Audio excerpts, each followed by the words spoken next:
All right, we're ready to get back into carburation systems, fuel injection systems.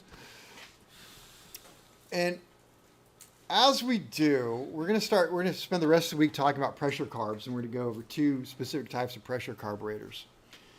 They're really not complicated. Just to prove my point, here's a diagram of the PR58. They're not overly complicated. Party time.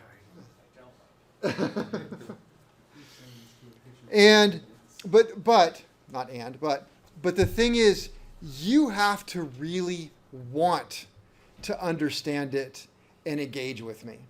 If you just sit back and hope that you're going to pick it up by me talking and writing notes, you won't ever get it.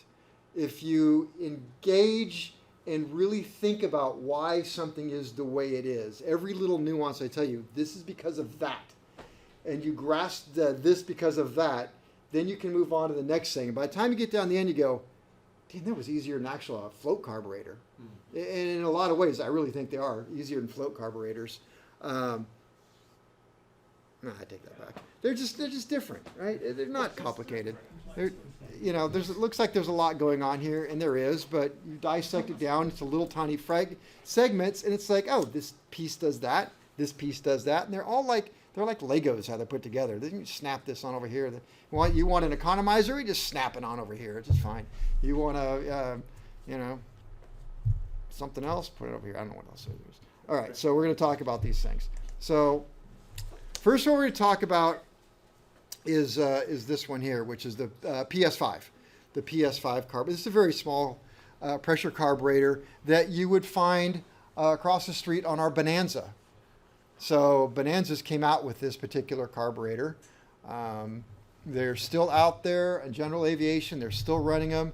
They're absolutely fantastic carburetor. Do not take them apart. Just don't. I would never, ever think of it. I would send it off to a repair station certified to work on them. As a mechanic, you have to know, again, idle mixture, idle speed, and how to put them on. But we talk about how they work because, number one, the FAA still wants you to know, and two, just understanding this opens up a world to a whole bunch of other things. If you can understand this, then it's easy to apply that to so many other things that you'll be tested on. And it's easier to go right into fuel injection because they take this concept and use it in fuel injection. So it's a good way to start. From a maintenance standpoint, mechanic standpoint, pilot owner, you never want them to run dry because they have a lot of diaphragms in there. And if you keep those diaphragms wet the way they're supposed to be, they stay pliable and supple, and it continues to work for a very, very long time. All right. So what we'll do is we're just going to talk about kind of how it works. So that's to say, if you run them dry, then the diaphragms will get brittle and crack. Yep, brittle and crack.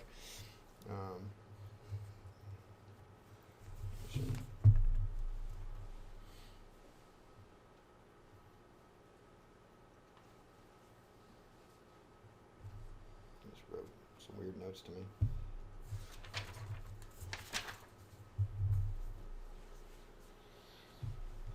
And I was trying to decide if I want to use this one or the other one. Well, we'll try this one. Okay. So first thing we're going to do is we're going to work on this section right here. If you can understand this section, then a lot of it makes it, that's kind of the heartbeat of it right there. All right. So we're going to be working on that. There are chambers A, B, C, and D. I know that because it says A, B, C, and D. And one of the secrets to doing anything like this is, I don't necessarily have this all memorized. I mean, if I shut this right down and you ask me, hey, what does chamber A do? I'll be like, I don't freaking remember. I haven't talked about this in over a year. But I can look at it and start figuring it back out again, which is really not a complicated thing to do. So let's just look at what we have here. So things that we know. Well, what is this right here? It's a venturi. What does a venturi provide for us? Suction, low pressure. All right. This little just indicates that it's round and it's kind of all connected.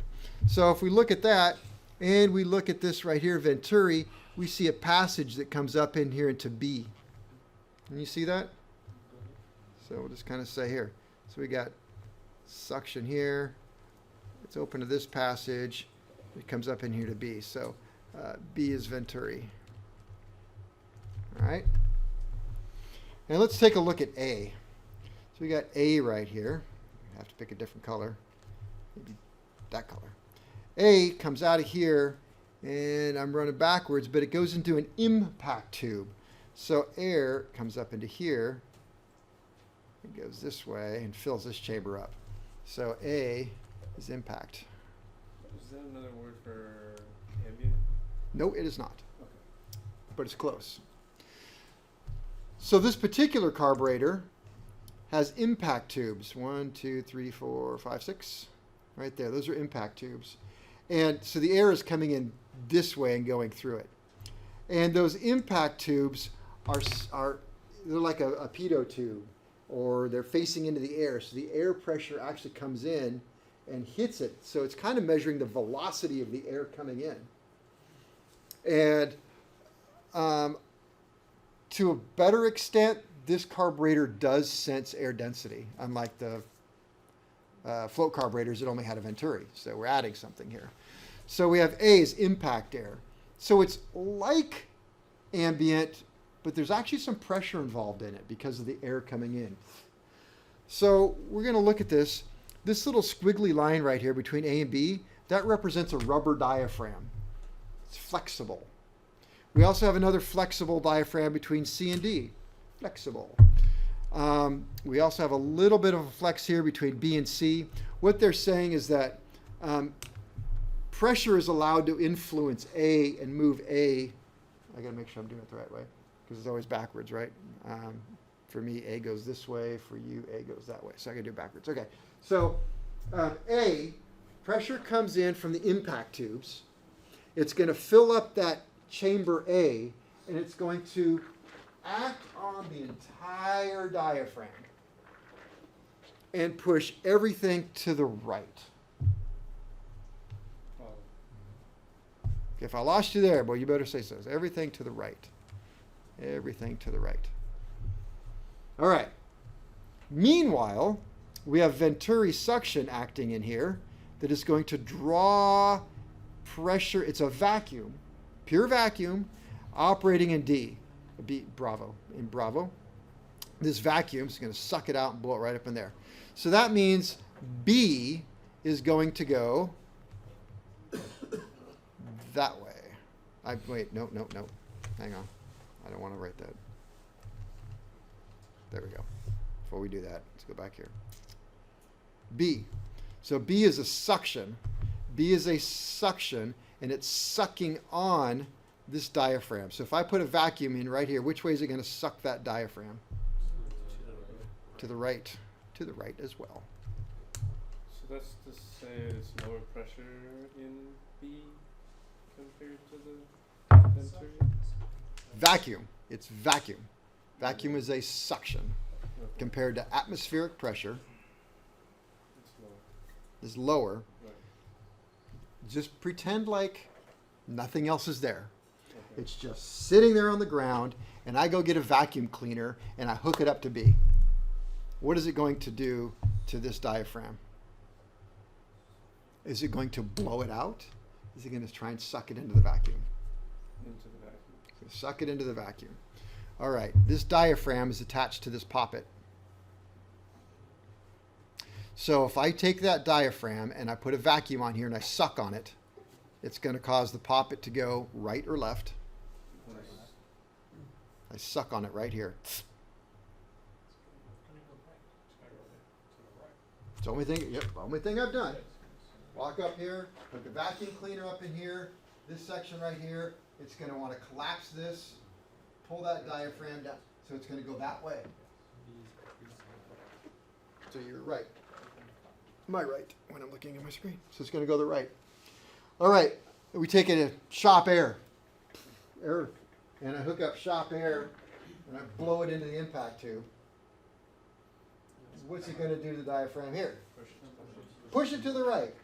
So I got impact air and venturi are both working together, even though they're opposite forces. They work together to open the poppet valve. So A plus B is air metering force.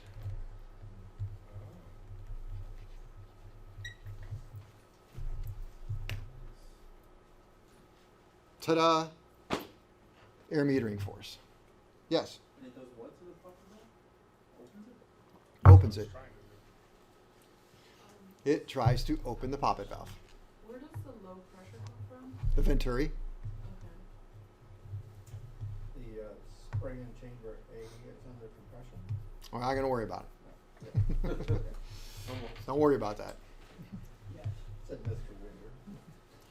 So A plus B is what? Metering forward. Metering force. The vacuum comes from the venturi. So as we open the throttle up, more air runs into the carburetor. More air runs into the carburetor. The first thing it hits is the impact tubes, causing the pressure in A to go up. That air then flows across the venturi, which causes Pressure to go. more suction because the venturi, the suction goes into B, which increases the suction in B. So it will move the poppet open. Okay. Here's where things get a little tricky. You're thinking, whoa, wait a minute, it was tricky a second ago. This poppet has to be in equilibrium. Because otherwise, if I stopped right there and I put a little bit of impact tube and a little bit of suction, then it would just make the poppet go all the way open. Because there's nothing stopping it. Follow? All right. But our goal here is that poppet opening is what is going to give us our fuel pressure through into the fuel control unit. So if we open up a little tiny bit, then that means that our fuel pressure going out is going to be a little tiny bit, and that's good for idle. And if we're cruising, then it's got to be open a little bit more, which is a little bit more pressure, which is good for cruising. And when we go wide open throttle, we want it all the way open for maximum fuel pressure going up into our metering unit up here, because the metering unit up here just has some orifices in it, and it's going to go around through the discharge nozzle. So if we want more fuel to come out of the discharge nozzle across this jet out the discharge nozzle, we need more pressure. It's the only way you're going to get more fuel, because it's a fixed orifice in the drawing. So if you want more flow through a fixed orifice, you got to do what? More pressure. More pressure. And how do we get more pressure? More air. We open the Throttle. poppet valve. Okay, you can't mix the air and the fuel. They're two separate systems. Okay. If I want more fuel, don't say I want more air. Right. If you want more fuel, you got to have more pressure. Okay. All right? We good so far? More fuel equals more pressure equals more poppet valve opening. I didn't say no. It goes the other way around. Oh. The poppet valve opening causes more pressure. What is the fuel pressure regulating device in this drawing? The fuel regulating device. What is the thing that controls pressure? The one thing. The poppet valve. This right here is the pressure control. If we close it, the pressure going out is going to be low. If I open it, it's going to be high. If the pressure is high, then I get More fuel. more fuel. If the pressure is low, I get less fuel. Okay. Following? Okay. The poppet has to be in equilibrium. Something has to stop it from slamming open. If I added a little bit of impact air and a little bit of suction, there's nothing over here, it's going to slam all the way open. And all the fuel goes. So if I add a little bit of air and nothing to stop it, it just goes all the way open. Not good. So something has to stop it and say, whoa, you only go that far. Okay, and that's what the fuel's going to do.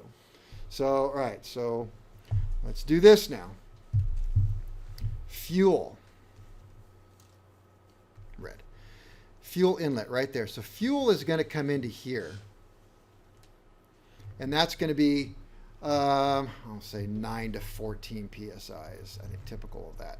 So fuel is going to come in here, and it leaks into here. And so this now becomes unmetered fuel pressure, because it really hasn't been metered yet. Metering happens up here, even though I told you this is the regulator. It's just the words are this way, as opposed to metered, which is going to be next. So unmetered fuel pressure. So this pressure is going to be usually less than the 9 to 14. It doesn't really matter. But fuel pressure goes into D, and it does what to the poppet? Opens or closes? Okay, so that's unmetered. Unmetered fuel. And it tends to want to close it. All right. Now, we got one more thing, and that's C. C's kind of weird, but in some ways it's the easiest one to deal with, because fuel goes up D through the fuel control unit where it is now regulated.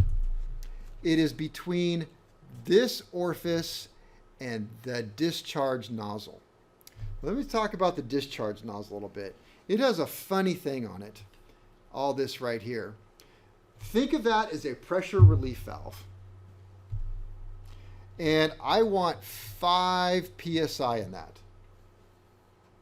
And I always want it to be 5 PSI. I don't care what happens, it's got to be 5 PSI. All the time, from idle all the way through to full power, it has to be 5 PSI. Well, that's the job of this discharge nozzle, the nozzle diaphragm, they're calling it a discharge nozzle. It has a pressure regulator on it that I'm making it kind of simple, is always set to 5 PSI. Well, if I put a little bit, I put no fuel in, I mean, very little fuel in here. Let's say it's coming up through here, and fuel's coming up through here, through the metering jet. Now it's in this whole section right here. And let's say there's 6 PSI coming in here through the nozzle. This is 6 PSI. 6 PSI comes down here and it says, well, wait a minute. It's not supposed to be 6. It's supposed to be. So how do you get rid of the pressure? How does that fit? Dump it out. And by the way, when it dumps it, where does it go? Off into the engine. Okay. So if I try and increase the pressure coming in here, now I say, whoa, this mechanism down here asked for more fuel. The poppet opened up a little bit more fuel's flowing through D, therefore more went past the metering jet. Now this tried to get to 7. This does what? Oh, no, you don't. We're going back to 5. I'm opening up more and more fuel just goes out. I'm dumping more fuel. Well, I dumped more fuel, so it went out this way, which is good because we just needed it anyway. So the more fuel you try, more the pressure tries to go up, the more this opens, which is how you get more fuel. So that means it doesn't vent the excess PSI? It keeps it at 5. So the excess PSI, There's no wait. excess fuel. okay, so that, Dumped into the Increases. discharge nozzle. Goes out the discharge nozzle. I'm confused on how it keeps it at 5. If it, Right there, it's got a spring, a diaphragm and a spring. So if I tried to go to 6, it's going to push this open more. The fuel comes in here, pushes on this, which opens that more, which allows more fuel to go. If the flow goes up, what happens to the pressure? it goes, Pressure goes down. Just like it's just like the diaphragm fuel pump. can you talk about a little bit about that vent, where it says vent? What does that do? Don't worry about shit like that right now. Okay. I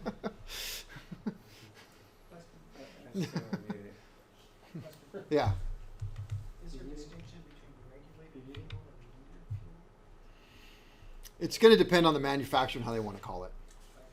Because I did see something about chamber D being called regulated, and chamber C being.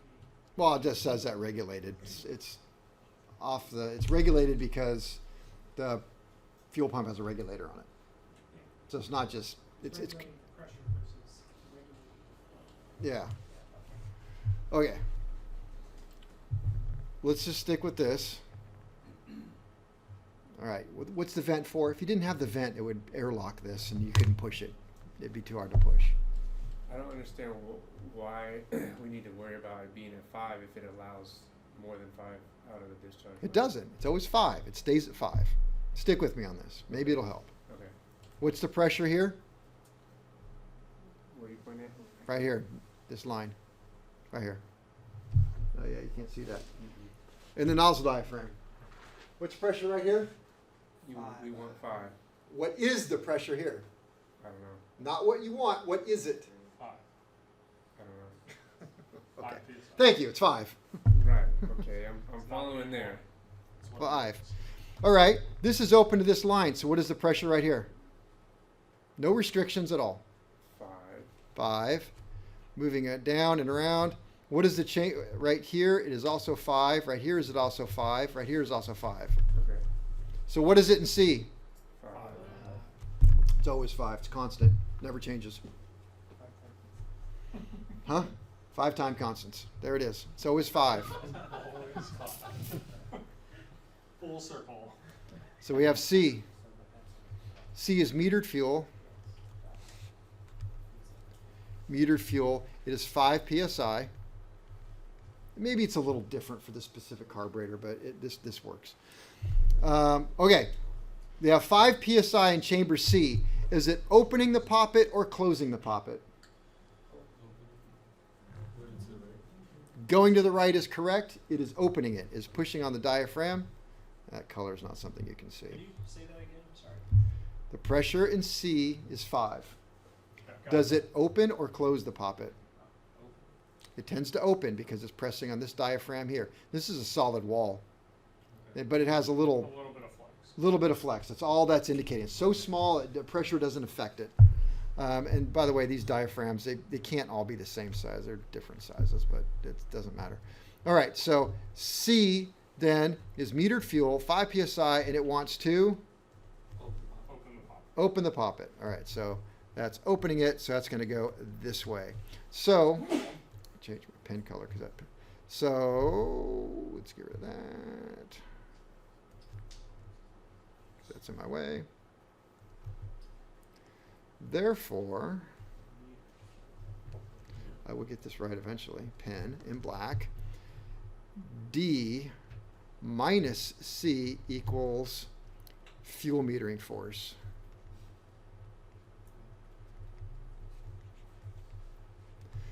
Because D is trying to close it, and that is like a lot more than 5.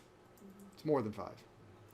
C is trying to open it, but it's not that much, so you have to subtract it. D is trying to open it. Sorry, I pointed the right way. D is trying to open it. Trying to close it. C is trying to close it. Okay. Fuel metering force. So D, which is more than C, so it's D minus C is the fuel metering force. We up to speed?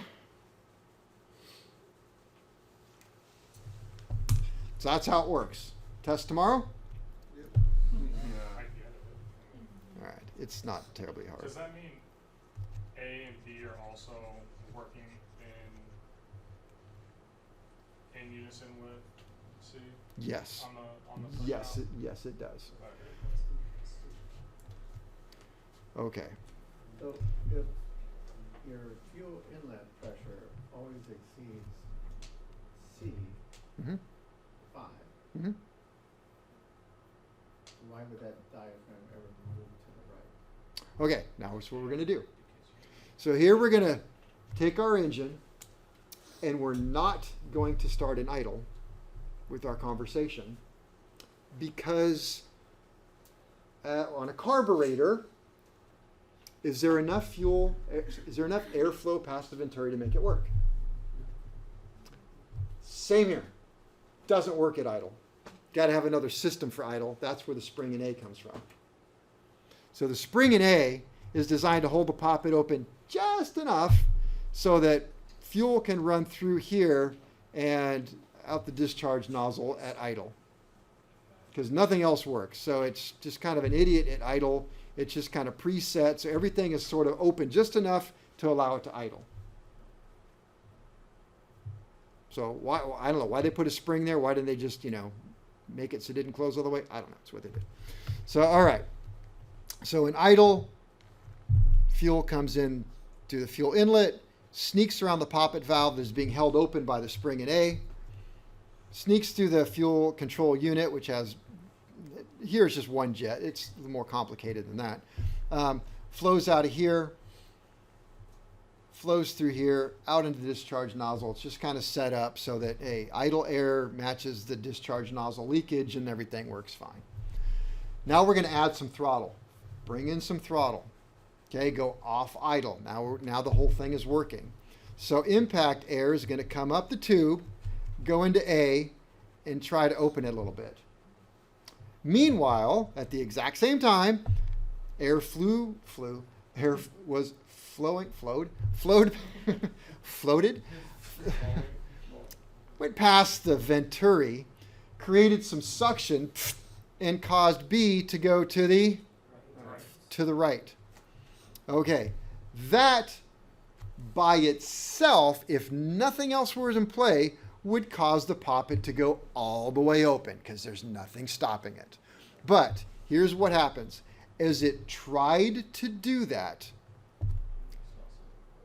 fuel came up through here, and maybe it tried to go a little past 5 psi, but the nozzle diaphragm said, I'm holding you at 5, and the way it holds it at 5 is to bleed off, to open up the orifice. It opens up the orifice to keep it at 5, right? Because if I have some sort of pump, we go back to our rotary pump, and I said there's a outlet, and if I make the outlet bigger, then it has more flow, and the pressure would tend to drop if it wasn't for the regulator on it. So, all right. So, if the pressure tries to go up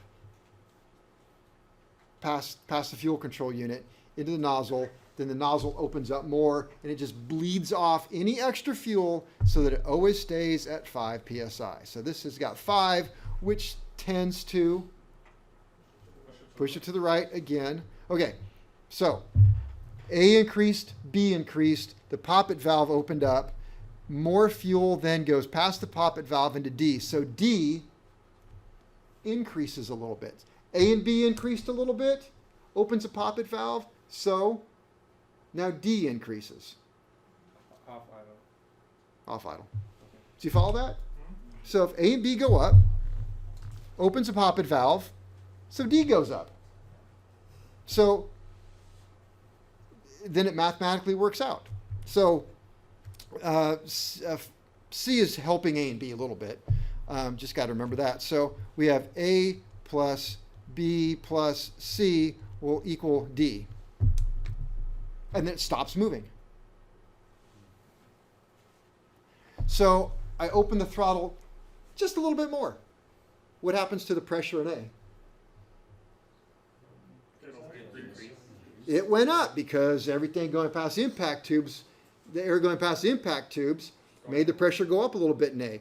Well, you got air now flowing through because I opened up the throttle valve, so you have more air, so impact tubes get a little more air. Venturi gets a little more air, so what happens to the suction in B?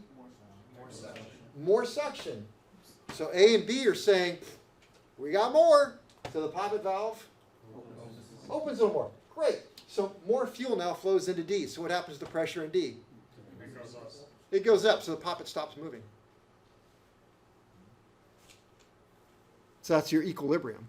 So every time you increase your air, the poppet valve will open a little bit more, but pressure in D goes up because this is an orifice, and we've let more fuel in because we made the orifice bigger, so fuel pressure in D goes up, and you're back in equilibrium. You always got to have equilibrium. All right, now we close the throttle sum. Still off idle. Close the throttle sum. Pressure in A goes Down. Pressure in B, suction in B goes down. So the poppet valve Sits down a little bit more. sits down a little bit, closes a little bit. So what happens to the pressure in D? It goes down just enough to keep it where it was. Whoosh. Not where it was, in its new position, close, a little bit more closed. Practically everything.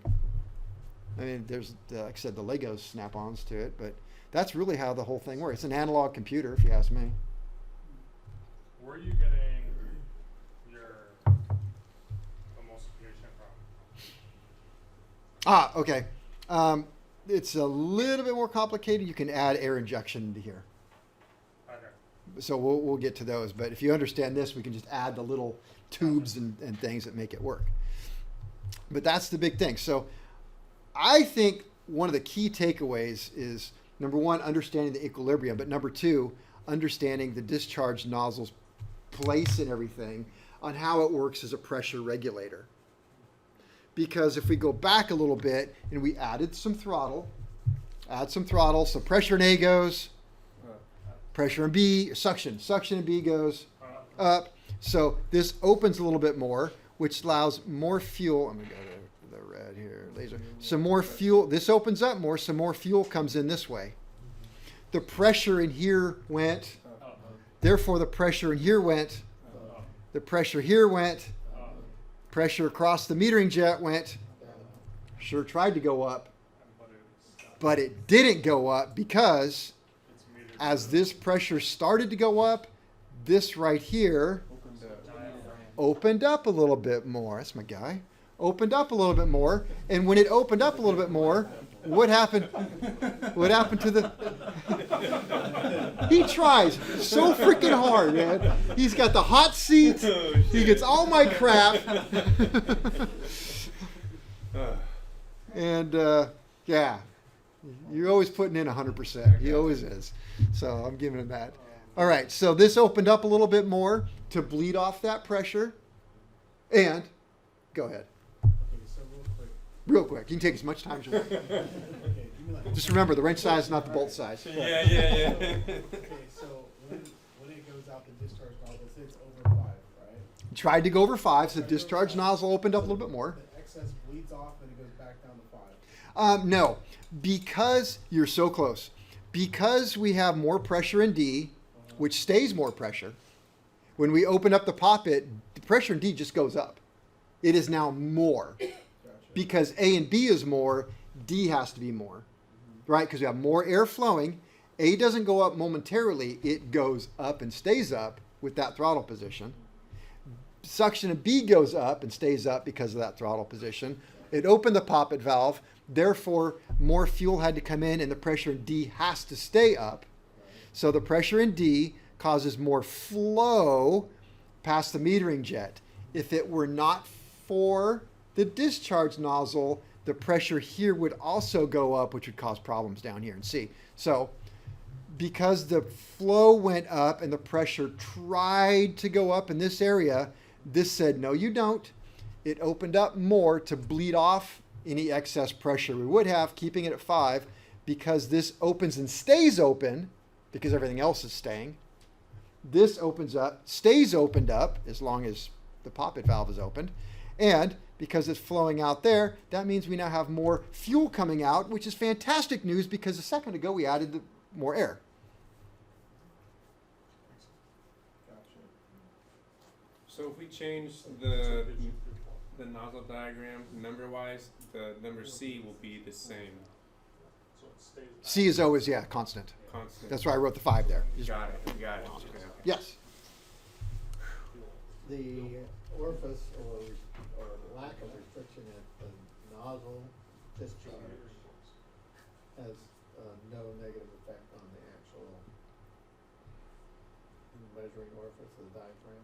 So I'm giving you like the overview how I'm pretty confident there's restrictions and orifices and things that I'm so not aware of how this works.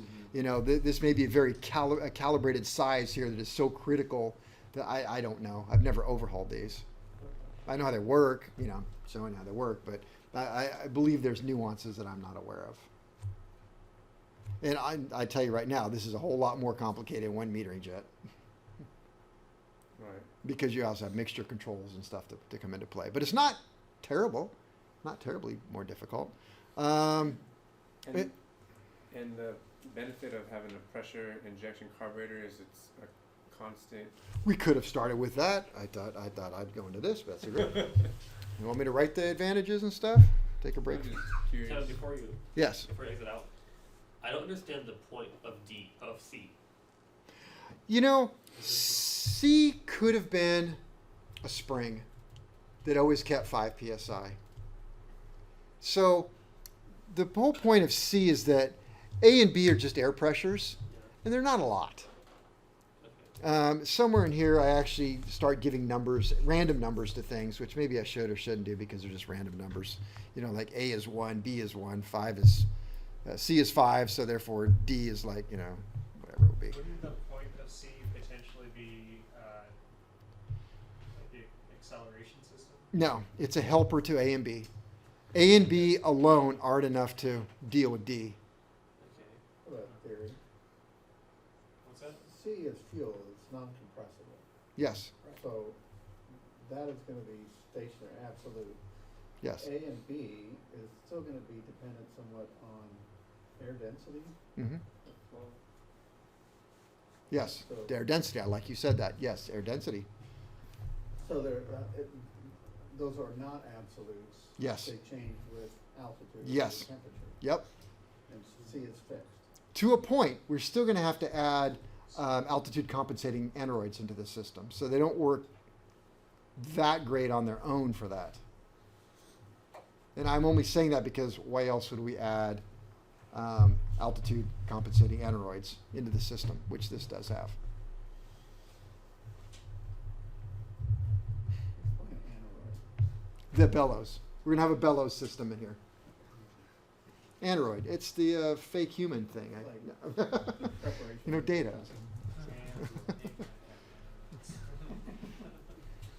as you open up the throttle, the FCU allows more fuel to leave the nozzle. Is that correct? The nozzle allows more fuel to leave the nozzle. The nozzle allows more fuel. Okay. Because D, the poppet opened up, more pressure in D. More pressure in D meant more fuel flow through the system, which meant a potential for a higher pressure in the nozzle, but it kept it at 5, so it opened up and allowed more fuel to flow. So regardless of throttle or idle, C is always going to be 5. 5. Okay. Except in idle, then all bets are off. It's just running off springs. Okay. Advantages, I'm just going to tell you real quick. Less prone to ice, especially throttle ice, since the discharge nozzle is after the venturi.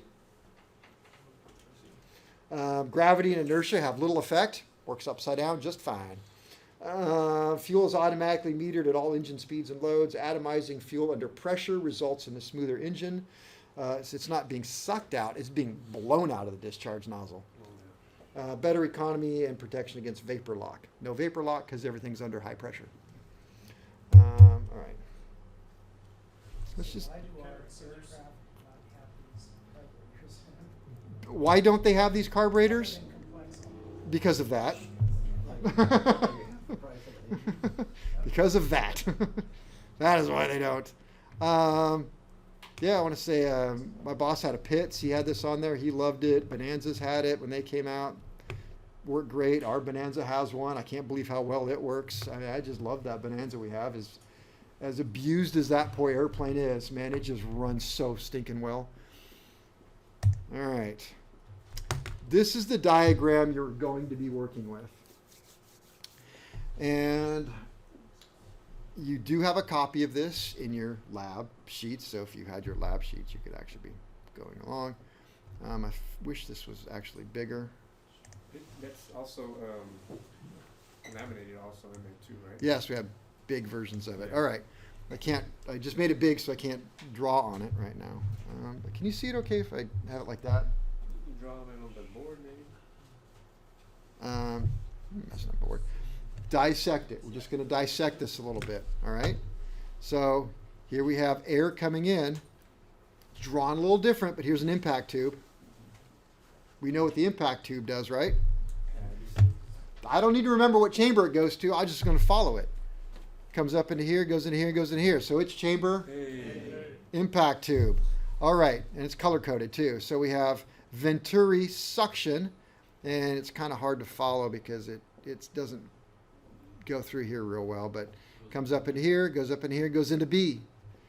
So I got to do this because this like tripped me out for the longest time till I really dissected it. Okay, it looks like this is the seat and this is the poppet, like it's backwards. That is not the case. You can ignore this little thing. It's some sort of stop. So when this piece right here hits this, it's wide open. It's a needle valve right there that we're looking at. So the more this needle goes to the right, the more fuel comes up in the purple and goes around through there. Got it? And also notice on this one, there is no C. They just did away with it. And you can do that, and I think that what they're trying, it is, but it's not in this section here. And I've often thought that why you could get rid of it. If you made the diaphragm in AB larger and the diaphragm in B smaller, then it would be, a multiplying force. But anyway, so we have impact air A, suction in B, which tend to open the poppet valve. The poppet valve seat is right there. When it moves this way, it allows more fuel to come in and flow into D.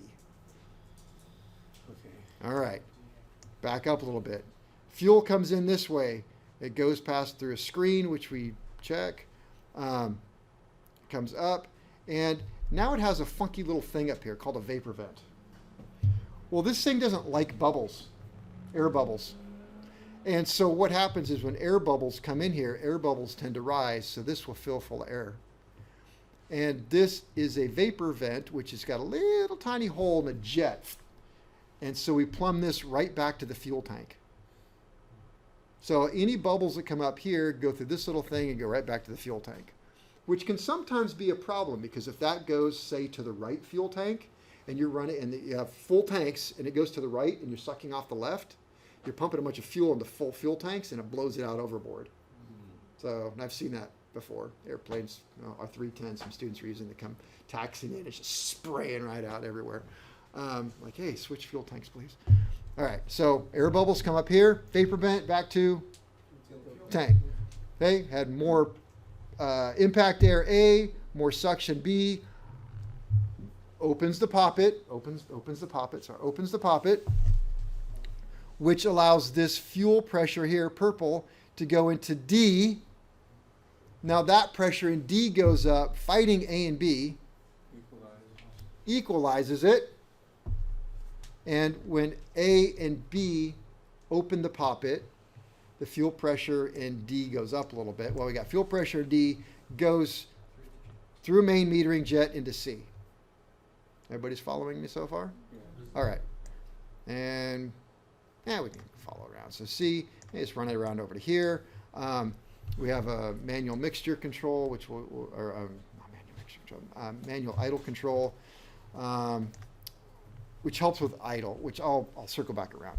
So comes back through here, assuming we're off idle or wide open throttle, this is out of play, comes back around. We have an accelerating pump. I'll get to that. Obviously can bypass it. It comes up to here to the discharge needle where you can see impact air came up in here, mixes here. So we have impact air, high pressure air, plus the fuel coming in, atomize the fuel and blow it right out. All right. Does that show the vent where you regulate your pressure? This is just a little bit different than the drawing we looked at before.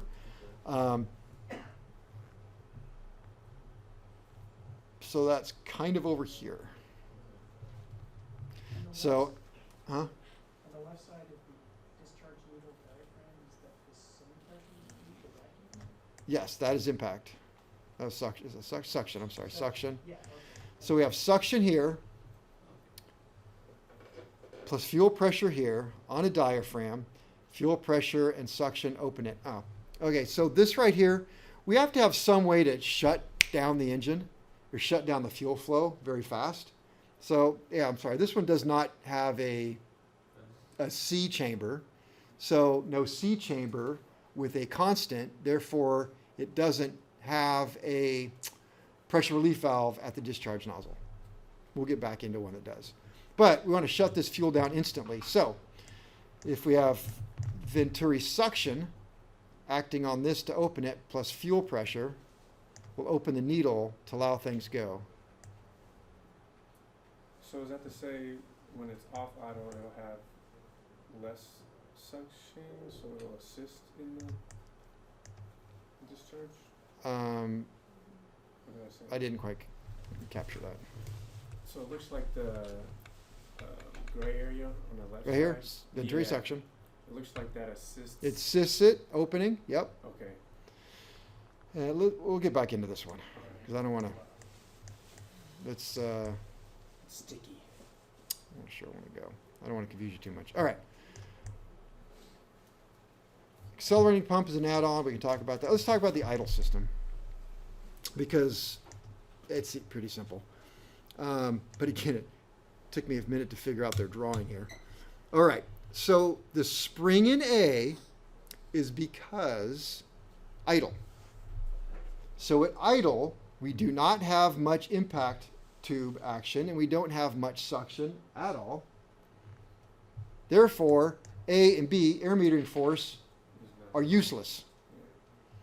So the spring holds the poppet just enough so that fuel pressure will cut, idle fuel pressure, pre-designed by the spring, comes up through D into C, across, around through, okay, then it gets over to here. And you can't just let this run stupid. There's a needle right here that is stepped. So it's got a very small opening. It's stepped up so that when you're in idle, the orifice right here is pretty small. And then as I advance the idle just a little bit more, like I go from 500 to 600, it pulls the needle out a little bit more. It's a terrible drawing of it. And allows a little bit more fuel. So it's very manual. There's no air pressure involved. There's nothing. It's just, hey, we kind of figured out the opening should be about like this for idle. So it opens up a little bit more, a little bit more. And that rolls around in here. Pressure in here opens this up, lets it go through and out. All right. So we have that stepped needle. I think I have a picture of the stepped needle. Never even knew its own needle. All right. So that's all happening. So how do we shut the engine down? Because the spring is holding it open, so we have to have some way to shut this down. Well, to shut the, I'm trying to think of the order when I say things. All right, so to shut it down, what we do is we pull out the mixture into idle cutoff. When you pull it out to idle cutoff, this right here, which I probably should talk about a little bit more, this right here is a bleed between A and B. So it's a mixture, if you will. If I could reduce the pressure in A, Right, it would go Starts to close. equalize the pressure. if I can equalize the pressure, the more I equalize A and B, or the more I bleed off A into B, the less air metering force I have. The less air metering force I have, the poppet's going to close. Right. So I have a fixed amount of air flowing through the throttle body, and that fixed amount of air normally would mean a lot of fuel, but I want to lean it all out. So what I do is I just pull back on this, open this bleed, and the vacuum in B sucks air out of A right around into B. And now I'm satisfying that vacuum, and oh, by the way, it just flows out this way too. So there's a vacuum, so reduces the pressure in A, increases the pressure in B, if you will. You lose suction, which closes the poppet, which means less fuel flows, even though the throttle valve is way open. I'll cover that again tomorrow. So to shut this thing off, you pull back on the idle cutoff. This opens up the bleed between the two, killing off the pressure in A and B. And when this comes out far enough, it pushes on this lever. This lever comes up here. This is not a fulcrum point. That is the key to this. This is just a bulb. It's a knob right there. And so when it pushes this plunger up, this plunger pushes into this and pushes this all the way back, sucking this closed. Oh, Right it's there. attached to that. hmm This is all attached. Yeah, the little, This is the fulcrum point. This is not. okay. Because for the life of me, I could not figure that out for the longest time. Like, well, if that's a fulcrum point, what is it just hitting that? Doesn't make any sense. That's floating. It counteracts the spring. Counteracts the spring, closes this down, sucks this in, boom. All right. Shuts off. Cover it again tomorrow. Whoa, man! It's so simple. I feel my brain expanding.